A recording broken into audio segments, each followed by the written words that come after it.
Iran ने पाकिस्तान पर हमला कर दिया। ये बहुत बड़ी खबर। जी हाँ, ये कल रात की बात है और ईरान ने जो है सर्जिकल स्ट्राइक की है और जैशुल अदल, जी हाँ, ये एक मिलिटेंट ग्रुप है बलूचिस्तान का, वहां पर अटैक किया गया है। हमले की मजम्मत तर्जुमान वज़ीर ख़ारजा ने कहा है कि ईरान ने बिला इश्तियाल फ़ज़ाई हदूद की खिलाफ वर्जी और पाकिस्तानी इलाके में हमला किया।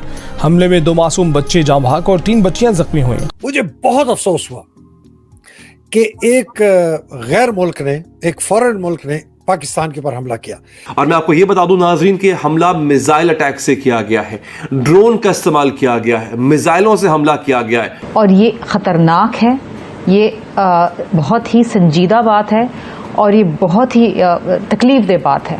12 घंटे से ज्यादा हो गया है कि ईरान के जो रेवोल्यूशनरी गार्ड्स हैं उन्होंने क्लेम किया है कि उन्होंने पाकिस्तान की सरजमीन पर स्ट्राइक्स किए हैं। जो ईरान ने मिसाइल मारे हैं और बल्कि वो मिसाइल मारे नहीं हैं, वहां के मीडिया ने उनको टेलीकास्ट किया है और उसकी टाइमिंग बताई है कि हमने कहां मारे हैं। पाकिस्तान चाहते ना चाहते कहीं ना कहीं इस जंग में झोंक दिया जाएगा, लेकिन ये मेरे शायद फरिश्तों को भी इल्म ना हो कि पाकिस्तान पर ईरान हमला करेगा। ये भी एक डर या खदशा जाहिर किया जा रहा है कि हो सकता है कि इंडियन फॉरेन मिनिस्टर के विजिट के बाद ही ईरान ने इस तरह की कोई डिसीजन ली हो। ये क्वेटा के पास और पंजगूर के पास ये अटैक्स हुए हैं। 400 किलोमीटर पाकिस्तानी टेरिटरी के अंदर डीपेस्ट अटैक्स हैं अभी तक तारीख में कि ये ईरान के अटैक। नमस्कार दोस्तों, स्वागत है आप सबका हमारा यूट्यूब चैनल पर। दोस्तों, पाकिस्तान और ईरान के बॉर्डर से एक बहुत ही इंटरेस्टिंग अपडेट आ रही है, जहां ईरान ने पाकिस्तान के कुछ टेररिस्ट पर सर्जिकल स्ट्राइक किया है, जहां दोस्तों पाकिस्तान के काफी सारे टेररिस्ट मारे गए हैं। और अब ईरान और पाकिस्तान के बॉर्डर में टेंशन बढ़ी हुई है, जहां पाकिस्तान के कुछ टेररिस्ट ने ईरान के सिक्योरिटी फोर्सेस पर अटैक कर दिया है और कुछ सिक्योरिटी फोर्सेस भी शहीद हो गए हैं ईरान के। दोस्तों, ये ईरान की तरफ से पाकिस्तान को एक बहुत बड़ी वार्निंग है और ये पाकिस्तान के लिए एक मेजर डिप्लोमेटिक फेलियर है, क्योंकि पाकिस्तान के तीनों नेबर्स के साथ बहुत खराब रिलेशंस बन चुके हैं। जैसे कि आप सब जानते हैं, टीटीपी लगातार अफगानिस्तान से अटैक कर रही है पाकिस्तान पर और ईरान ने भी अब मोर्चा खोल दिया है पाकिस्तान के खिलाफ। और कुछ पाकिस्तानी जर्नलिस्ट ये भी कह रहे हैं कि हमारे foreign minister S Jaishankar sir ने ईरान को पाकिस्तान के खिलाफ भड़काया है, इसलिए ईरान पाकिस्तान के खिलाफ एक्शन ले रहा है। तो चलिए इसी पर आगे पाकिस्तानी मीडिया का रिएक्शन देखते हैं। 11:58 पे ये खबर उसने ब्रेक की है। Iran says it has launch attacks on what it calls militant bases in Pakistan. Pakistan के अंदर जितनी भी मिलिटेंट बेसिस हैं उन पे अटैक किया है, मिसाइलों से अटैक किया है। क्यों किया है ये भी आपको बताता हूं। ईरान को अक्सर ये शिकायत रही है पाकिस्तान से कि पाकिस्तान का जो बलूचिस्तान का एरिया है नाजरीन, वहां से मिलिटेंट अटैक्स, दहशतगर्दी के अटैक्स ईरान के सिस्तान के इलाके में होते हैं और फिर दीगर इलाके जो बड़े इलाके हैं तेहरान वगैरह, वहां पर अटैक होते हैं। दोस्तों, इस वक्त इस आदमी की जो जॉन गैबल ने जो ये अपडेट दी है, उसके मुताबिक मंगल के रोज यानी अब से चंद घंटे पहले, 1 घंटा पहले की खबर है जब आप ये सुन रहे हैं, पाकिस्तान पे अटैक किया है ईरान ने और ये पहली दफा हुआ है कि मिसाइलों से हमला किया है। जैशुल अदल क्या है दोस्तों? याद रहे पाकिस्तान के ऊपर इससे पहले ये ईरान अक्सर इल्जाम लगाता रहा है कि पाकिस्तान खुद तो ऐसी किसी कार्रवाई में मुलव्विस नहीं है, लेकिन वो दहशतगर्द गिरोह जो पाकिस्तान का इलाका इस्तेमाल करते हुए, खास तौर पे पाकिस्तान बलूचिस्तान का इलाका इस्तेमाल करते हुए ईरान में दहशतगर्दी की कार्रवाइयां करते हैं, पाकिस्तान उनको नहीं रोक रहा। हालांकि ऐसा नहीं है, पाकिस्तान ने मुताद्दिद बार कार्रवाइयां की हैं। पाकिस्तान तो खुद दहशतगर्दी की लपेट में है पिछली 2 दहाइयों से।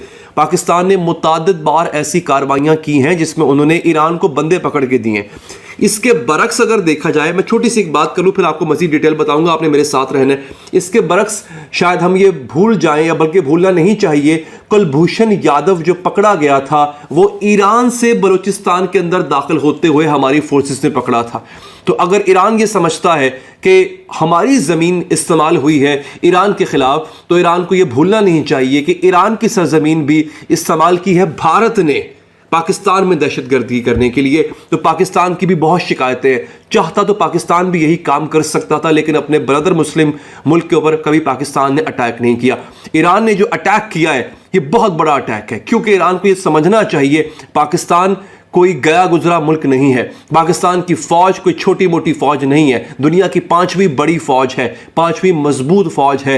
ईरान अभी जाकर मिसाइल टेक्नोलॉजी के अंदर महारत हासिल कर रहा है। पाकिस्तान के पास 2-3 दहाइयों पहले यह टेक्नोलॉजी आ चुकी हुई थी। पाकिस्तान के पास सबसे बढ़ के एटम बॉम्ब है। तो जो पंगा लिया गया है पाकिस्तान से, ये बहुत गलत लिया है। खैर, ये तो बींगा पाकिस्तानी मेरे जज्बात है, मेरा काम खबर देना। मैं आपको खबर सबसे पहले दे देता हूं दोस्तों। हुआ क्या है, इस न्यूज को सबसे पहले ईरान का जो ऑफिशियल मीडिया है, यानी जो उनका सरकारी मीडिया है, उस पर नशर किया गया, इसको लगाया गया।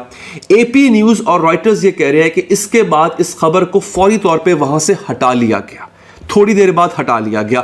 लेकिन यह खबर चूंकि चल चुकी हुई थी, बकौल एपी के अभी तक पाकिस्तानी अथॉरिटीज ने इस बात की कंफर्मेशन नहीं की है कि क्या वाकई ईरान ने हमला किया, और अगर हमला किया है तो इसमें नुकसान कितना हुआ है, किस तरीके से हमला किया गया है। एपी न्यूज ये कह रहा है, the state run IRNA news agency and state television had said that the missiles and drones were used in the strikes in Pakistan which were not immediately acknowledged by the Pakistani government। Missile को और drone को इस्तेमाल किया गया था इस हमले के लिए, जिसके हवाले से अभी तक पाकिस्तान की तरफ से कोई जवाब नहीं आया। जैशुल अदल के नाम से एक जमात है जो 2012 में बनाई गई थी, और इसका काम था कि ये ईरान के अंदर जाके दहशतगर्दी की कार्रवाइयां करेगी। कहा यह जाता है कि जैशुल अदल, ईरान का ये इल्ज़ाम है हम पे, पाकिस्तान पे, कि जैशुल अदल जो है वो पाकिस्तान से ऑपरेट कर रही थी, और उनका इल्ज़ाम यह है कि ईरान के ऊपर जो हमले होते हैं वो एक और ब्रदर मुस्लिम मुल्क है हमारा, वो उसकी ईमा पे किए जाते हैं, क्योंकि ईरान का उस मुस्लिम मुल्क के साथ, मुझे नाम लेने की जरूरत नहीं है, आपको पता ही होगा, एक कॉन्फ्लिक्ट चला आ रहा है, दहाइयों से चला आ रहा है। ठीक हो गया।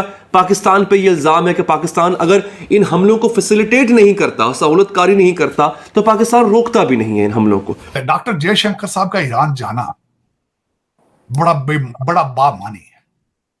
अब आपको मैं ये भी बल्कि सुनने वालों को बताना चाहूंगा कि वहां पे बातें क्या हुई हैं, खासकर ईरान के अंदर ईरान ने उनके साथ गिले शिकवे क्या किए हैं। बल्कि डॉक्टर जयशंकर की 2 मुलाकातें हुई हैं, उनके फॉरेन मिनिस्टर से भी मुलाकात हुई है, और उसके बाद रईसी साहब से भी उनकी मुलाकात हुई, जो बातें खासकर उसके बाद उन्होंने प्रेस कॉन्फ्रेंस भी की है। जयशंकर साहब ने अपना, बल्कि अभी तक वो चीजें डिस्क्लोज नहीं की गई, लेकिन वहां पे जो MKV जिसके ऊपर अटैक हुआ था शिप के ऊपर, उसकी सुना है उन्होंने अपनी इन्वेस्टिगेशन की है, उसके ऊपर रिजर्वेशन का इजहार किया जयशंकर साहब ने जाके कि वो जो हमारा जो MKV शिप था जिसके ऊपर मिसाइल मारा था, वो उन्होंने ईरान को ब्लेम तो नहीं किया, लेकिन उन्होंने उन चीजों का इजहार किया है वहां पे, और खासकर दहशतगर्दी के हवाले से और होतीज के हवाले से उन्होंने अपना उस पर भी इजहार किया है कि हमारा जो है हमारा ट्रेड और ऑयल वहां से आता है, उस पर कंसर्न है वो। जो दूसरी तरफ जो इस वक्त उन्होंने जो इसी प्रेस कॉन्फ्रेंस में जब ईरान है, उन्होंने सीधा ईरान के फॉरेन मिनिस्टर ने अमेरिका को ब्लेम किया है कि ये जंग सिर्फ अमेरिका करा रहा है और 24,000 लोग मारे जा चुके हैं। लेकिन जो सबसे बड़ी बात है, जो रईसी साहब ने खासकर उनके साथ जो मुलाकात हुई है, उनमें उन्होंने खास बात की है कि चाबहार पे इंडिया तेजी से काम क्यों नहीं कर रहा है। उन्होंने इस पे ऊपर अपना तशवीश का इजहार किया है कि इसको सही तरीके, हमने इंडिया को दिया था, चाबहार की लीज दी थी, लेकिन India is not using it और not using at the maximum capacity, क्योंकि वहां पे इंडिया का सिर्फ और सिर्फ एक मोटिव था, चाबहार के जरिए अफगानिस्तान पहुंचा जाए, चाबहार के जरिए अफगानिस्तान अपनी प्रोडक्ट भी लेके जा सके, उसके साथ सारे अपने रिलेशनशिप को बेहतर किया जा सके। लेकिन इंडिया ने उसके ऊपर अभी तक कोई सिग्निफिकेंट उसके ऊपर नहीं लगाई, जो चीज है डेवलपमेंट सही नहीं की, उनको रिजर्वेशन है ईरानियों को इसके ऊपर। और मैं समझता हूं कि इस वक्त ईरान, मैं समझता हूं डॉक्टर जयशंकर साहब का जाना, it was a very good step, very positive. Reason ये है कि Iran is playing a main role right now in Israel Gaza war.